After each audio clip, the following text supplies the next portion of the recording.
하나님의 말씀은 창세기 4장 1절에서 10절 말씀입니다. 화면을 보고 교독하여 읽겠습니다.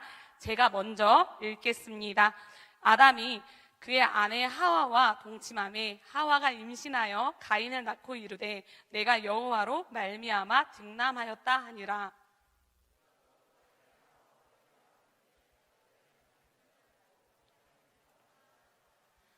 세월이 지난 후에 가인은 땅의 소산으로 제물을 삼아 여호와께 드렸고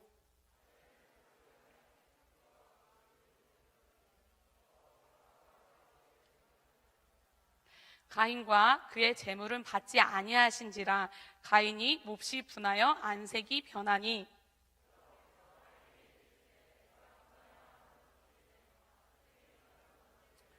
내가 선을 행하면 어찌 낫을 들지 못하겠느냐. 선을 행하지 아니하면 죄가 문에 엎드려 있느니라.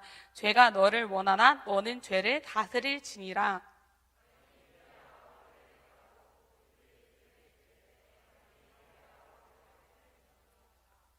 여호와께서 가인에게 이르시되 내 아우 아벨이 어디 있느냐. 그가 이르되 내가 알지 못하나이다.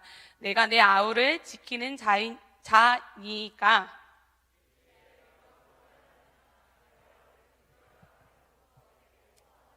아멘. 오늘 영적 비례 감각을 회복하라는 제목으로 말씀 전해주실 군장님은 홍석균 목사님이십니다. 박수로 환영하겠습니다.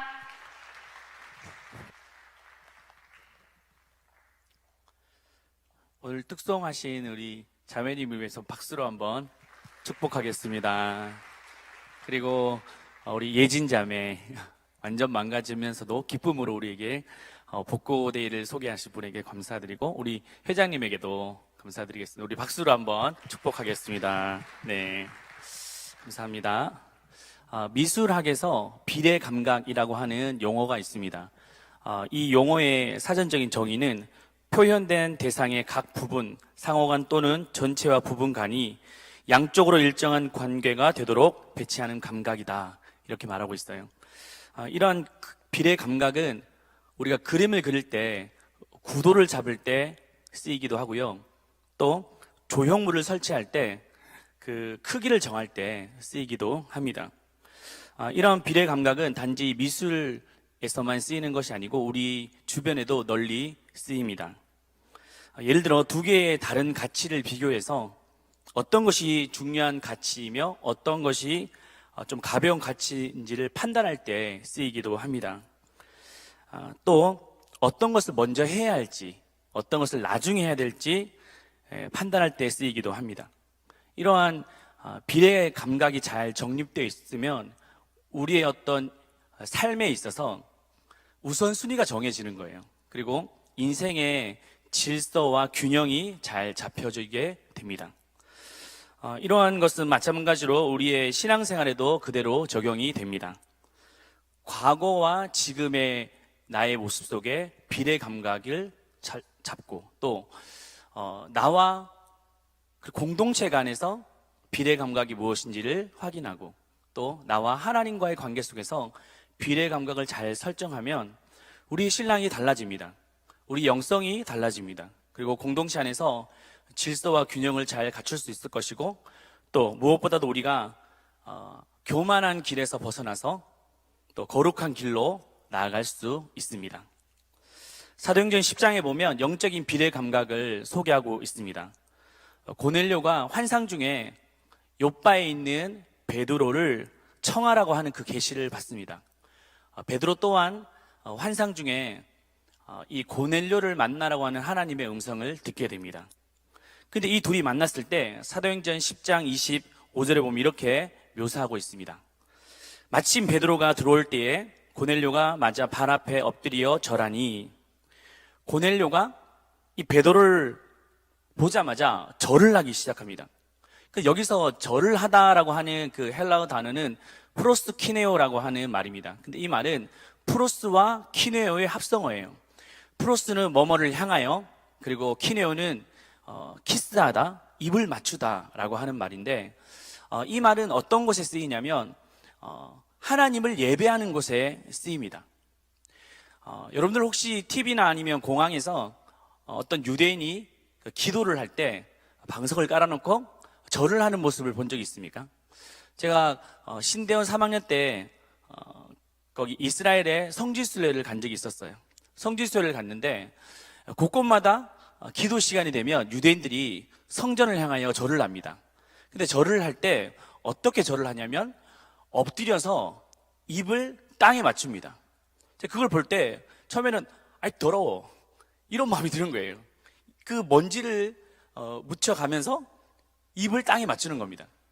근데 유대인들에게는 그 입을 땅에 맞추는 것이 하나님께 입을 맞추는, 경배하는 최고의 그 칭송의 표현이라는 것을 알 수 있었습니다.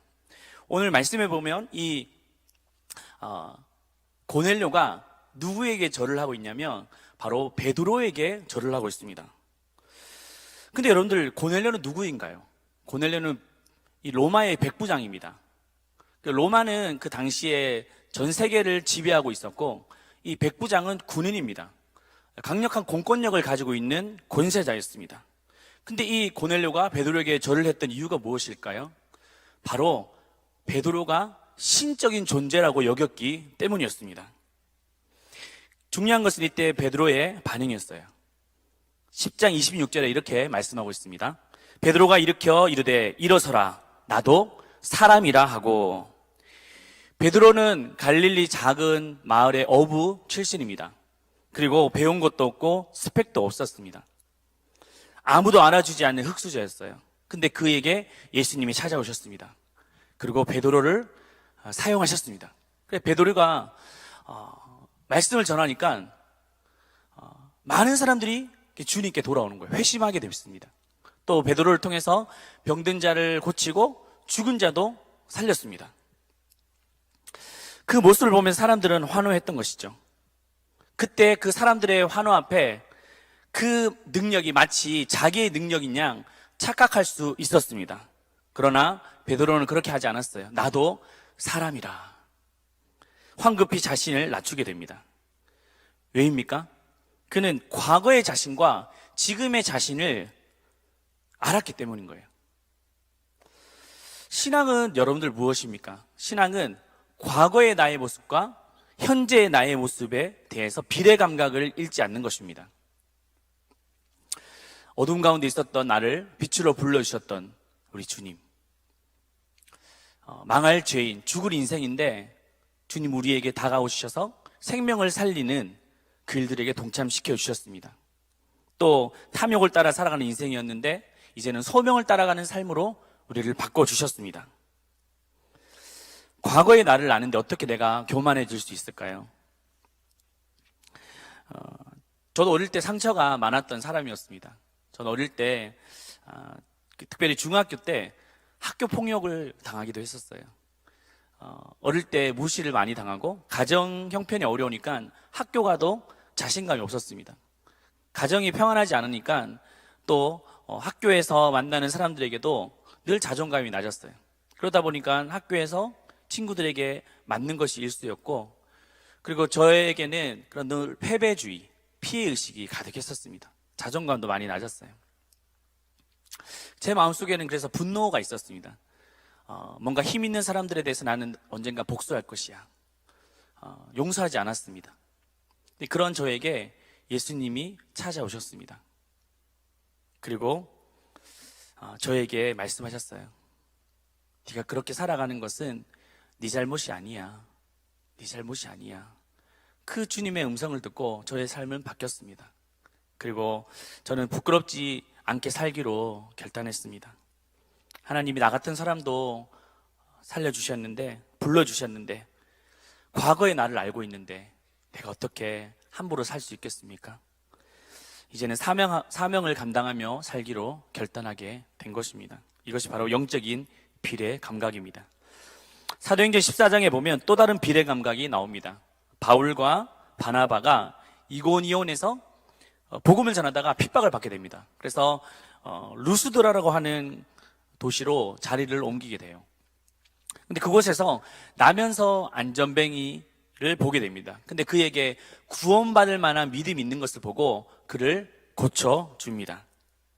그러자 순식간에 무리들이 일어나서 이 바울과 바나바를 주목하고 환호하기 시작했습니다. 이것은 바로 신들이 사람의 형상으로 온 것이다 라고 말했어요. 당시 루스드라는 종교성이 가득한 곳이었습니다. 그래서 어떻게 이 바울과 바나바를 보고 있냐면 사도행전 14장 12절에 보면 나와 있습니다. 이렇게 말하고 있죠. 같이 한번 읽어볼까요? 시작. 바나바는 제우스라 하고 바울은 그 중에 말하는 자임으로 헤르메스라 하였더라. 제우스는 그리스의 신으로서 이 비바람과 천둥을 관장하는 하늘의 수호자였습니다. 또 헤르메스는 다산을 상징하는 그런 신이었습니다. 다시 말해 이 바나바와 바울을 보면서 사람들은 신적인 존재로 여겼던 거예요. 이때 바울과 바나바의 반응이 어떻습니까? 사도행전 14장 14절에서 15절 말씀이 이렇게 나와 있습니다. 같이 한번 읽어볼게요. 두 사도 바나바와 바울이 옷을 찢고 무리 가운데 뛰어들어가서 소리질러 이르되 여러분이여 어찌하여 이런 일을 하느냐? 우리도 여러분과 같은 성정을 가진 사람이라. 바울은 얼마든지 자기 교만에 빠질 수가 있었어요. 그의 배경은 화려합니다. 그는 초대 왕, 이스라엘 초대 왕을 배출했던 베냐민 지파였어요. 또 바리새인 중에 바리새인이었습니다. 바리새인은 이 성경 암송, 토라 암송과 그리고 율법 준수가 탁월한 그런 종파였습니다. 강력한 프라이드가 있었던 것이죠. 또 이 바울은 가말리엘의 문화의 생도였어요. 그러니까 이제 그 당시는 랍비가 참 중요했는데 어떤 랍비 밑에 있었느냐가 그 사람을 결정하는 거예요. 근데 그 가말리엘이라고 하는 그 선생, 랍비 밑에 있었다는 것은 엄청난 인지도가 있었습니다. 또 바울은 로마 시민권을 가졌던 금수저였습니다. 또 바나바는 어떻습니까? 바나바는 사도행전 11장 25절에 보면 나와 있어요. 바나바도 같이 한번 읽어볼까요? 자, 시작. 바나바는 착한 사람이, 맞나요? 여기 보시면 이런 말씀이 있습니다. 바나바는 착한 사람이요 성령과 믿음이 충만한 사람이라. 이에 큰 무리가 주께 더하여지더라. 바나바는 인품과 사역이 탁월해서 많은 사람들이 그를 따랐습니다. 사람들이 자신을 보면 신적인 인물로 추앙해 줄 때 얼마든지 들뜰 수가 있었던 것이죠. 그러나 바울과 바나바는 어떻게 합니까? 옷을 찢습니다. 그리고 우리도 여러분들과 같은 성정이 같은 사람입니다. 왜 우리를 주목합니까? 그렇게 반문하고 있는 것이죠. 사랑하는 여러분들, 이 세상에서 가장 어리석은 사람이 누구일까요? 그 사람은 바로 인간의 약함을 모르는 자입니다. 내 통장에 얼마 있다고 해서 그것이 다인 양 착각하고 그 통장에 있는 그 잔액을 보면서 울고 우는 사람, 참으로 불쌍한 사람입니다. 또 내가 가지고 있는 몇 가지 은사, 그거 보면서 자랑하고 으스대는 그런 모습들, 불쌍한 사람이죠. 또 사람들의 칭찬을 들으면서 그 칭찬에 의해서 내 인생이, 내 삶이 완전 오락가락하는 모습들, 참으로 불쌍한 사람입니다. 또 사람들이 나를 따른다고 해서 그 사람들을 내 사람으로 만드는 거, 그것처럼 불쌍한 사람이 없는 것이죠. 사람들이 여러분들에게 주목할 때 여러분들은 어떻게 해야 됩니까? 그때 하나님을 묵상하시길 축복합니다. 하나님을 묵상해야 돼요. 하나님을 묵상할 때 나의 약함을 발견하게 됩니다. 하늘을 만드시고 온 천지를 지으신 하나님 앞에 나는 아무것도 아니라는 것을 깨달을 수 있는 겁니다. 하나님을 묵상하는 크기만큼 나 자신이 약하다는 것을 알 수 있습니다. 다윗을 보십시오. 그는 천하를 호령하는 왕이었습니다. 근데 그 왕이 한마디 말이면 이스라엘이 이 군대가 움직이는 거예요. 근데 그가 하나님 앞에 서니까 어떤 고백을 하냐면 저는 벌어집니다. 벌레 같은 인생입니다. 그렇게 고백을 하지 않습니까? 솔로몬도 마찬가지입니다. 절대 권력을 가졌고 모든 부귀영화를 가졌던 그가 했던 고백이 무엇이었습니까? 후궁이 300명, 후궁이 700명, 그리고 첩이 300명이나 됐어요.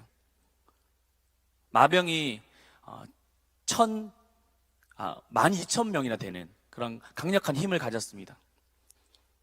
근데 그가 마지막에 그의 인생을 고백할 때 뭐라고 말하죠? 전도서 1장 2절에 보면 이렇게 말씀하고 있어요. 전도자가 이르되 헛되고 헛되며 헛되고 헛되니 모든 것이 헛되도다. 여기서 헛되다라고 하는 말은 헤베르라고 하는 말인데 이건 숨이란 말이에요. 숨. 여러분도 한번 숨을 한번 후 내보십시오. 후 내쉬면 이게 남아 있습니까? 아니잖아요. 그냥 사라져 버립니다. 이 솔로몬은 자기 자신을 알았어요. 그가 아무리 절대 권력을 가지고 있고 나라를 움직이는 그런 권세자이다 할지라도 그는 하나님 앞에서는 한번 후 불면 사라지는 숨, 안개, 연기와 같다는 것을 알았던 것이죠. 여러분들 힘들고 어려울 때 가장 해야 될 것은 하나님을 묵상하는 것입니다. 또 내가 뭔가 높아지고 사람들이 날 주목할 때 그때 해야 될 것이 뭐냐면 하나님을 묵상하는 것입니다. 하나님을 묵상하지 않으니까 자기를 위한 바벨탑을 쌓아 올리는 거예요. 마치 모든 것이 자기에게 있는 양, 자기가 해온 양 착각하는 것이죠. 또 하나님을 묵상하지 않으니까 헤롯 왕궁을 세우는 겁니다. 사도행전 12장에 보면 헤롯 아그리빠 왕이 나와요. 근데 그에게는 탁월한 언변의 은사가 있었습니다. 왕복을 입고 단상에 서서 연설을 하면 사람들이 막 환호했어요. 막 브라보 브라보 외쳤습니다. 왜냐하면 그의 언변에는 능력이 나타났어요. 사람들이 다 그의 소리를 보면 신의 소리다라고 그렇게 외쳤습니다. 그러나 그때 헤롯은 하나님께 영광을 돌리지 않았어요. 마치 그 능력이 자기에게 온 것이냐 착각하며 거드름을 피웠습니다. 그때 그의 결과는 어떻게 됩니까? 사도행전 12장 23절에 보면 나와 있죠. 같이 한번 읽어볼까요? 시작. 헤롯이 영광을 하나님께 돌리지 아니하므로 주의 사자가 고치니 벌레에게 먹혀 죽으니라. 그가 아무리 영광을 가지고 위엄을 가졌다 할지라도 그 벌레에 의해서 작고 작은 그 미천한 벌레에 의해서 그만 인생을 마감하게 된 것입니다. 하나님을 묵상하지 않는 자의 말로는 이렇게 비참하다는 것을 성경은 말해주고 있어요. 그래서 아이작 뉴턴은 이렇게 말하고 있어요. 교만의 시작은 하늘이요, 그 교만의 계속은 이 땅이며 그 마침은 지옥이다. 여러분들 하나님을 묵살하다가 지옥의 삶을 살겠습니까? 아니면 하나님을 묵상하다가 천국의 삶을 사시겠습니까? 결단하시길 축복합니다. 하나님을 한번 묵상해 보십시오. 내 삶이 완전 달라집니다. 내 인생이 달라집니다. 그분에게 내 인생이 달려있기 때문인 것이죠. 그렇다면 영적인 비례 감각을 어떻게 우리가 회복할 수 있겠습니까? 첫째는 한번 따라할까요? 예배의 자리에서 회복할 수 있습니다. 어디서요? 예배의 자리에서 회복할 수 있습니다. 본문은 가인과 아벨, 아벨과 가인의 제사를 소개하고 있잖아요. 근데 본문의 내용은 단순합니다. 하나님이 아벨의 제사를 어떻게 하시죠? 받으십니다. 근데 가인의 제사는 받지 않으십니다. 근데 그 이유가 뭐냐? 이게 많은 사람들의 어떤 의견이 있어요. 또 해석도 있습니다. 어떤 그 해석자는 이 가인은 피의 제사, 그 어떤 동물의 제사를 드렸기 때문에 하나님이 받으셨다. 근데 가인은 피의 제사를 드리지 않았던 거예요. 어떤 농산물로 제사를 드렸기 때문에 하나님이 받지 않으셨다, 이렇게 말하기도 합니다. 근데 이것은 틀린 내용이에요. 왜냐하면 레위기에 보면 하나님께서 제사를 받으실 때 특별히 소제라는 것이 있습니다. 소제가 뭐냐면 농산물로 드리는 제사예요. 그러니까 사람마다 다 형편이 다르잖아요. 어떤 사람은 좀 부유한 사람이 있고 어떤 사람은 가난한 사람도 있잖아요. 근데 부유한 사람, 좀 가진 사람은 하나님께 나아갈 때 이렇게 양의 제사, 소의 제사를 드릴 수 있습니다. 근데 가난한 형편에 있는 사람들은 하나님께 나아갈 때 그렇게 못할 수 있어요. 이 어떤 가루, 곡식을 통해서 드릴 수 있습니다. 근데 하나님이 나는 너 같은 그런 제사, 싼 제사는 받지 않겠다, 이렇게 하실까요? 그런 분 아니십니다. 비록 이 가루 같은 제사라 할지라도, 농산물이라 할지라도 하나님은 받으신다라고 말씀하셨어요.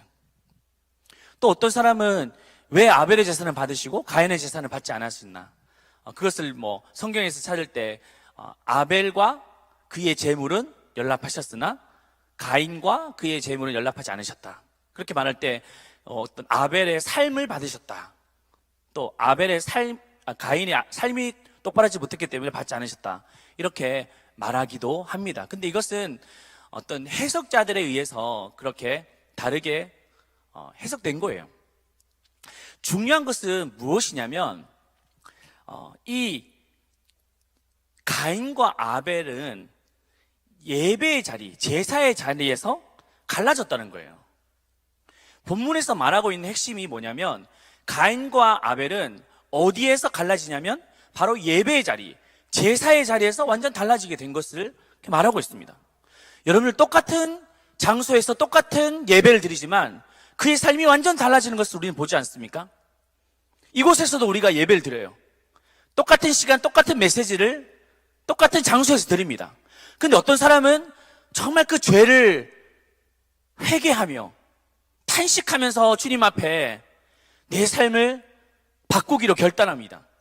또 하나님의 비전을 누리고 거룩한 길로 가는 것이 무엇인지를 고민하며 그 길을 걸어갑니다.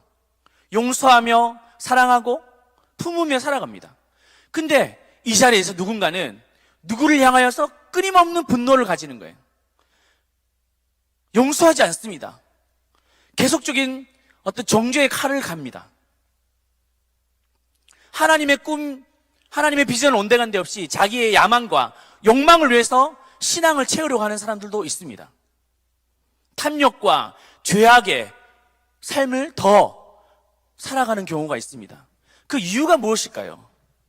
중요한 것은 하나님이 예배를 받으셨느냐, 받지 않으셨느냐라는 것에서 달라진다는 겁니다. 우리는 예배를 정의할 때 사람들은 하나님과의 만남이다 이렇게 말하기도 합니다. 물론 그것도 맞아요. 그러나 그것은 어떻게 보면 부산물인 거예요. 하나님이 우리의 예배를 받으시면 그 만남이 있는 겁니다. 근데 하나님이 예배를 받지 않으시면 만남이 없는 거예요. 우리는 하나님과의 만남만 생각하지 하나님이 받으시는 예배가 없이 어떤 우리의 정력으로 드리고 우리의 욕심으로 드리고 기복주의 신앙으로 드린다면 하나님은 그 예배를 받지 않는 것입니다. 내 인생도 달라지지 않습니다. 변하지도 않습니다. 왜? 하나님 우리의 예배를 받지 않으셨기 때문인 것이죠. 그러므로 예배는 대단히 중요합니다. 우리의 인생을 바꿔놓습니다. 내 비전을 바꿔놓습니다. 왜냐하면 그 예배를 주님이 받으신다면, 그 예배를 주님께서 연락하신다면 그 모든 것을 가능하게 하시기 때문입니다. 그러므로 하나님이 받으시는 예배를 드리시길 축복합니다. 저는 사역을 하다 보면 요즘 들어서 제게 하나님 주시는 그런 마음이 뭐냐면, 네가 정말 예배자의 삶을 살고 있느냐라는 것을 계속적으로 물으세요. 제가 교회에서 청년부를 맡고 있고 교회에서도 여러 가지 일들을 많이 해요. 그러면 사람들이 어떤 높은 위치에 있다, 일들을 더 많이 한다 이렇게 말하지만 저는 그렇게 생각하지 않습니다. 저는 그런 위치라고 하는 것은, 자리라고 하는 것은 역할의 문제지 높낮이의 문제가 아니라는 거예요. 중요한 것은 네가 어떤 곳에 있든지 어떤 위치에 있든지 어떤 역할을 하든지 정말 나를 예배하고 있느냐, 그것을 주님 물으시는 거예요. 우리 청년들은 목사님이 이제 교회에서 사역하면 참 부럽습니다 라고 말해요. 왜냐하면 교회에서 사역하면 예배도 많이 드리고요, 또 은혜의 자리에 많이 있잖아요 라고 말하지만, 근데 저는 여러분들 그 말이 너무나도 두렵습니다. 왜냐하면 여러분들 그런 거 경험한 적 있으십니까? 어떻게 보면 은혜의 자리에 있지만 전혀 은혜를 느끼지 못하는 거예요. 예배의 자리는 있지만 임재를 느끼지 못하는 게 얼마나 고통스러운지 아십니까? 많은 청년들이 막 리더로 열심히 활동하는데 어느 순간 소리 소문 없이 사라집니다. 이유가 뭔지 아세요? 리더의 자리는 있지만 예배 자리는 없는 거예요. 목사도 예배 관리자의 자리는 있지만 예배 자리에는 없는 거예요. 그것이 나를 얼마나 힘들게 하는지 모르겠어요. 주님이 내게 요구하시는 것이 뭐냐면, 네가 설교자이기 전에 예배자이냐, 예배를 관리하는 그 자리가 아니라 정말 네가 예배자의 자리로 있는가, 주님께서 내게 끊임없이 물으시는 거예요. 주님은 우리가 한 사람 그 예배자가 되기를 원하십니다. 그때 우리 예배자만 되면 우리의 삶은 달라집니다. 나머지 모든 문제들은 주님께서 책임져 주시는 거예요. 해결해 주시는 거예요. 그런 축복의 삶을 사시기를 예배자의 삶을 사시기를 축복합니다. 두 번째는 다시 한번 따라할까요? 비례 감각은 관계 안에서 검증돼야 됩니다. 이게 무슨 말이냐면 아벨의 제사는 받으시고 가인의 제사는 받지 않으셨잖아요. 그러자 가인의 다음 행동이 어떻습니까? 5절에 보면 나와 있습니다. 같이 한번 읽어보겠습니다. 5절입니다. 자, 시작. 가인과 그의 재물은 받지 아니하신지라 가인이 몹시 분하여 안색이 변하니. 이 가인이 어떻게 합니까? 안색이 변합니다. 얼굴 표정이 확 굳어져 버린 거예요. 근데 여기서 한번 이런 질문을 해보십시오. 가인의 제사를 하나님께서 받지 않으셨잖아요. 그죠? 그러면 가인과 하나님의 관계가 끊어졌을까요? 끊어졌다. 끊어지지 않았다. 관심 없다. 끊어졌을까요? 끊어지지 않았을까요? 끊어지지 않습니다. 왜냐하면 하나님께서 다시 찾아오세요. 가인에게. 7절 이렇게 말씀하고 있죠. 7절 같이 읽겠습니다. 시작. 내가 선을 행하면 어찌 낯을 들지 못하겠느냐.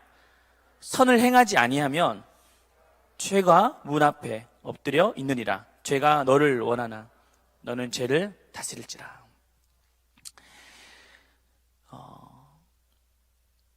가인의 제사를 하나님께서 받지 않으셨어요.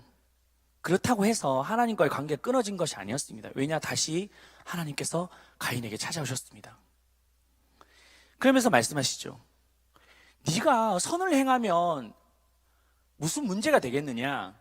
죄가 너를 다스리려고 할 때 네가 오히려 죄를 다스리면 되지 않겠느냐라고 말씀하신 거예요.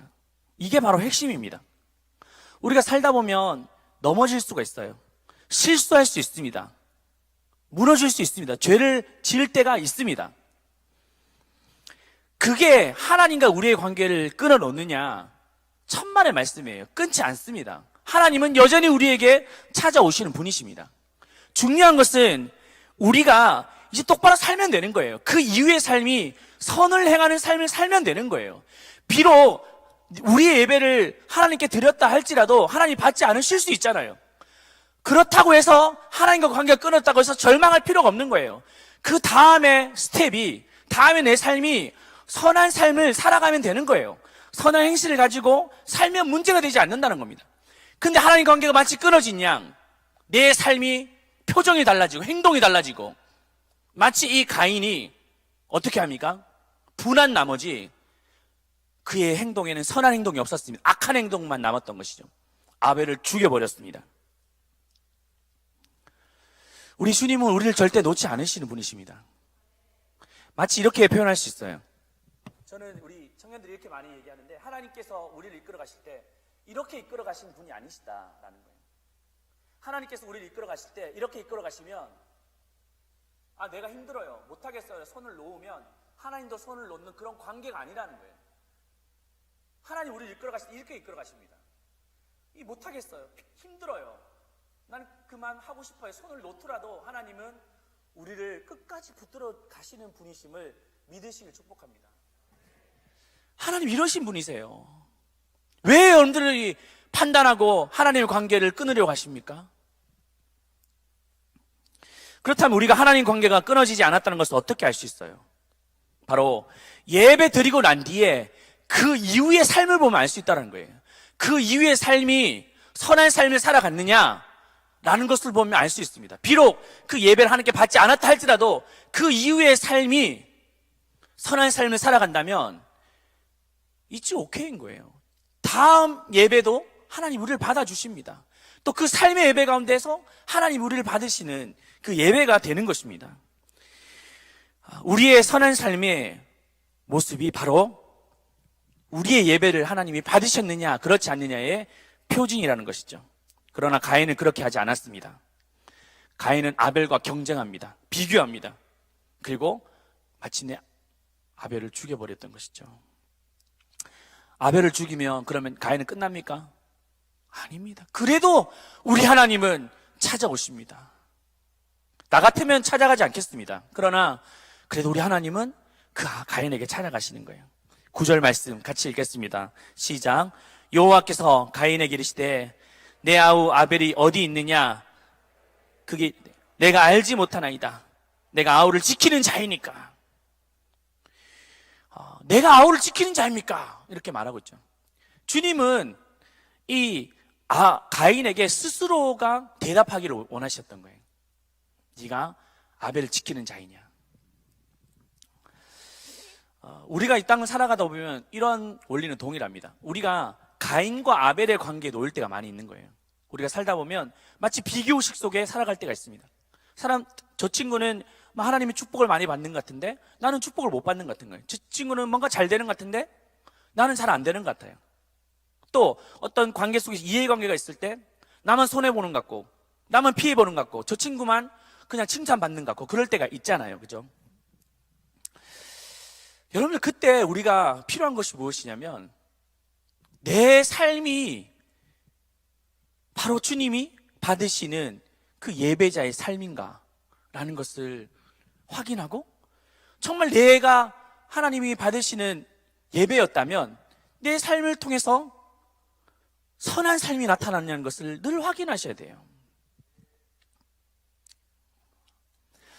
여러분들 이 관계 속에서 하나님은 우리의 신앙이 점검되기를 원하십니다. 검증되기를 원하세요. 우리가 그냥 어디 수도원에 가가지고 어디 그냥 산속에 가서 내 신앙을 지키는 것이 아니라 관계 속에서 점검하고 확증해 가기를 원하신다는 거예요. 많은 사람들이 이 관계를 맺다가 막 틀어지고 상처 주고 상처받고 교회를 떠나는 경우를 많이 보지 않습니까? 그것은 온전한 신앙이 아닌 거예요. 또 교회 공동체 안에서 보면 판단하는 거예요. 저 사람은 이게 문제고 저 사람은 이게 문제고. 여러분들 근데 교회는 어떤 곳이냐면 문제가 있는 사람들이 오는 곳입니다. 의인들이 오는 것이 아니라 죄인들이 오는 것이에요. 예수님께서도 뭐라고 말씀하셨습니까? 의인은 병든 자에게 쓸 데가 있고 건강한 자에게는 쓸 데가 없다. 나는 죄인을 부르러 왔지 의인을 부르는 것이 아니다. 이 말이 뭐예요? 교회라고 하는 것은 죄인이 오는 것이에요. 문제가 많은 사람이 오는 것입니다. 근데 우리가 판단하는 거예요. 저 사람 이게 문제고 저게 문제고 저 사람이 이게 문제라고 말하는 그 사람이 문제인 거예요. 왜 여러분들이 판단자로 그곳에 있습니까? 정죄자로 왜가 그곳에 있습니까? 우리의 삶을 통해서 관계 속에서 우리의 신앙을 증명해 가야 됩니다. 여러분들 정죄와 판단의 칼을 걷어들이십시오. 그리고 관용과 사랑의 보자기로 감싸 안으십시오. 공동체에서 왜 그렇게 싸우는 거예요? 왜 그렇게 마음이 나눠지는 겁니까? 왜 군 내에서, 왜 팀 안에서 서로 마음이 상해고 갈라지는 것입니까? 우리의 신앙은 공동체 안에서 검증받아야 됩니다. 이 가인은 안타깝게도 그가 예배를 드리고 난 이후에 삶에서 검증받지 못했던 거예요. 다시 한번 우리가 공동체 안에서 우리의 신앙이 확증되기를 축복합니다. 이 얘기를 하고 마쳤으면 좋겠어요. 어느 한 만두 가게가 있었습니다. 아저씨가 만두를 이렇게 만들면 항상 만두 몇 개를 옆구리를 터지도록 만드는 거예요. 그래서 일부러 그 만두를 잘 빚고 옆에 있는 그 옆구리를 꼬집어서 터뜨리는 겁니다. 왜 그랬냐면 알고 보니까 늘 이 만두 가게에 오는 한 소년이 있었어요. 이 소년은 멀리서 이 만두를 지켜보는 겁니다. 이 친구는 너무 가난했어요. 한 끼 때울 수 없는 그런 형편에 있었습니다. 그래서 이 아저씨는 그걸 보면서 일부러 만두를 터뜨린 거예요. 그에 주려고. 근데 만두를 온전한 것을 주게 되면 어떻게 됩니까? 이 아이에게 상처를 주는 거예요. 자존심을 상하게 하는 거죠. 그래서 일부러 오늘도 이게 만두가 터졌네. 아이고 이거 먹지도 못하면 어떻게 하지? 얘야 너 이거 먹어. 이렇게 줄 때 그 애는 그 마음이 어떤 마음이 들까요? 상처를 받지 않을 겁니다. 이 아저씨의 배려였어요. 비록 이 아저씨는 만두의 달인이 되지는 못하지만 이 아저씨는 관계의 달인이었어요. 우리가 정말 믿고 있는 이 신앙은 우리의 삶에서 관계를 통해서 증명돼야 됩니다. 오늘 하나님께서 이 가인의 대답을 원하셨던 거예요. 근데 이 가인은 스스로 이렇게 말하잖아요. 내가 이 아우를 지키는 자입니까? 라고 말하는 그 순간 스스로 자기는 답을 하고 있었어요. 맞습니다. 이 가인은 아벨을 지키는 자였습니다. 하나님 우리에게 동일하게 말씀하고 계세요. 아우를 지키는 자입니까? 그 영혼을 지키는 자입니까? 공동체를 지키는 자입니까? 맞다. 네가 그 공동체를 지키는 자이다. 네 아우를 지키는 자이다. 네 영혼을 지키는 자이다. 말씀하고 계신 거예요. 하나님께서 우리에게 주신 그 재화와 물질과 시간을 통해서 참 우리 공동체를 지켜가길 축복합니다. 우리에게 맡겨주신 영혼을 지켜가길 바랍니다. 내 인생에 많은 비전과 꿈을 소망하지 않습니까? 그것을 통해서 뭘 하길 원하십니까? 사람을 살리는 그 일들 가운데 쓰임받기를 주님의 이름으로 축복합니다.